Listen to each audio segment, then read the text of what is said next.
there we are, guys. So Felons is on the attack to start. Third Coast does get the attack now because b2g started with it the last go-around. So this is kind of an interesting map, Crossroads. You can either go, you see Felons is up around what we'll call the right side just because that's from the defender's perspective again. So he can make his way out there, and he's already back around the cap. He's actually directly around the back, and he's landed one shot already, but he's down to just one armor. So this is going to be a difficult proposition. He needs to peg down one more person before he even tries to assault that cap point.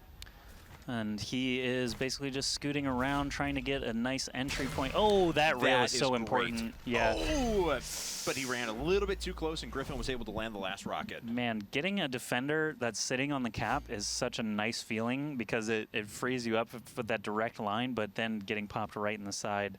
Unfortunate for our attacker.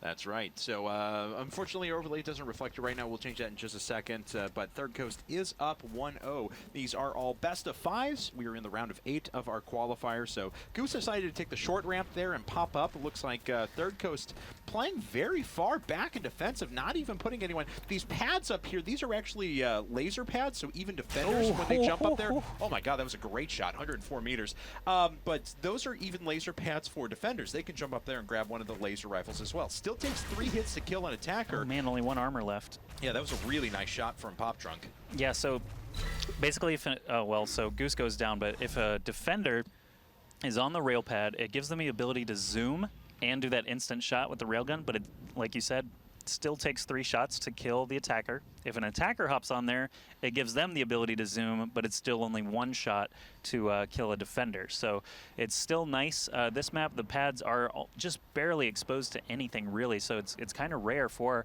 the attacker to actually get on there and score a kill.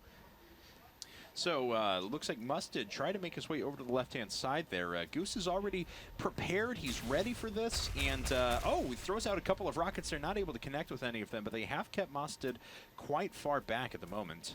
Yep, and I like the position that whoever that blue guy is over there, behind the gate, that's actually a nice spotting point. And Mustard actually just being really risky, running through the gauntlet there, scoring 1 rail shot, 2 rail shots really now. Nice. b2g is in dire straits here. This cap should be quite easy for Hot Mustard to pull off against 1 defender. There we go. And even if you jump right there, you still do, if you're within the cone, essentially, you still get the cap. So jumping up there does not affect your ability to take the capture point. That's right. So we've got this top-down view again. We can see where the Third Coast guys kind of split up. It looks like Hot Mustard will be taking the back hill so they can do some spotting from far away. Pop Trunk takes the right gate, and Felon's just sitting in the cap. So none of the players actually going for those rail pads or that left side gate.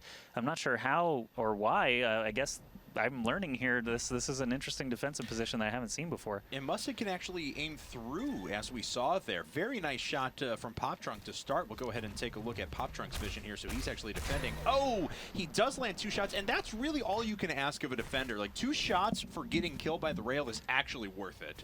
That's true. Can we do? We need to figure something out about the cursor, because I know that when you're watching the stream, for us it's natural because we're guiding the action, but on the stream the cursor is just a little distracting. But we'll get used to that as we continue to cast. And Red just dominated Sibs there. Yeah. 3 armor, no problem.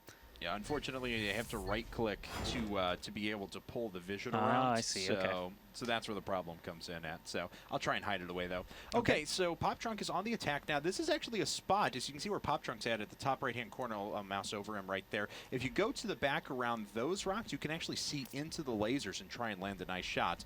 Griffin is taking a spot that we usually see out of teams, but Third Coast just seems to like to play back a little bit more. Yeah, Griffin taking on the benefit of that rail pad. Unfortunately, he didn't see a Pop Trunk from that vantage point. It's pretty easy to skirt around the rail pads, actually, but it comes into play later, actually. If you leave a defender up there and the attacker tries to get into the cap, you can still see the cap from the rail pad. And Pop Trunk taking 2 armor hits already before popping his first defender. He might actually be in trouble. Only 12 seconds remain, and now both of the remaining b2g guys can just sit on the cap and dance around it, trying to keep Pop Trunk away from it. Only 1 armor remains. Will he somehow sneak in there? I doubt it.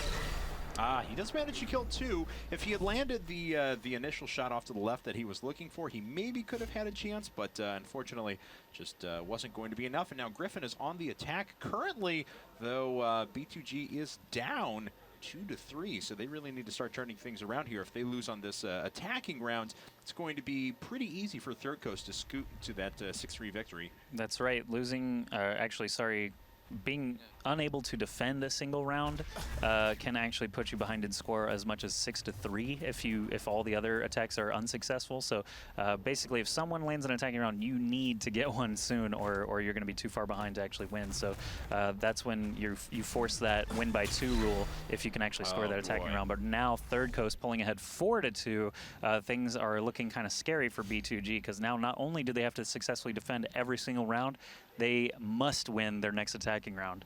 Yeah, that's absolutely right. So b2g on the defense now, and they have to start turning things around. And Felons, as we've already seen, is a quite adept attacker in this one. He hasn't taken a round quite yet, but he did very well in the last set, I believe, taking 2 attack rounds. So here we are now. Felons coming up around the right-hand side. Sibs just kind of waiting he went in the cave for now. Oh, he did go underneath. Yeah, so he went into this cave network. We haven't actually seen anyone do this yet, because now that he's been spotted, essentially what b2g can do is just camp this exit, and it'll be really difficult for him to get out of there without taking a hit. And now, yeah, he's got rockets coming right at him. It's going to be difficult to time when he should get out. Yeah, so definitely didn't pay off for him there. Already took 2 rocket hits. And not landing that rail is going to be really, really bad for him as well, because all the time that he spends out here trying to deal with this guy is more time that b2g has to set up on the point and do this exact thing. And Felons unsuccessful. There it is. So b2g does manage to take that defense round, but it's really going to come down to Goose to try and turn things around. If he can grab this attack round, b2g's right back in it, but if they don't, it's still going to be a situation where Third Coast is going to be able to, even if they don't take the attack round, still easily take the overall match without needing to lose on defense. Yep, Goose basically must win here.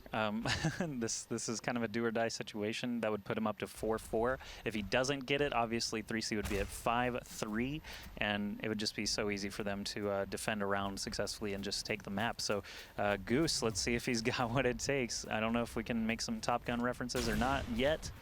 If he manages to live, he will rewrite history. There's a nice pickoff. 12 meters is about the right range for a railgun. Any closer than that, and sometimes they get out of vision too quickly. Any farther than that, and you just lose your accuracy. But that 12 to 20 meter range, it's really pretty easy to hit those rail shots. Oh, there we go.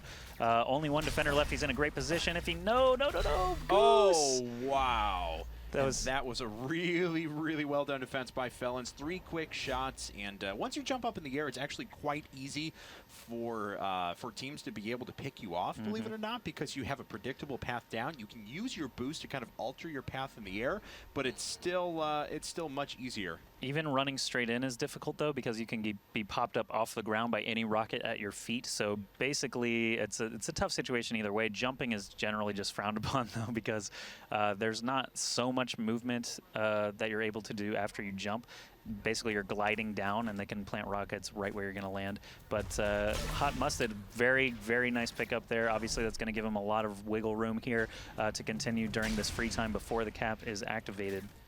All right, so now this is actually kind of a weird position for Griffin at the back, because he's caught between the rail and the defense. But once he survives that first rail, it's actually looking okay for him. Oh, but Hot Mustard just needs to get in there for 1 point. Just 1 hit point. He only has 1 armor left. Oh, and he pops him off the point, but it's enough time for 3C. They take the map 6-3 and will move in.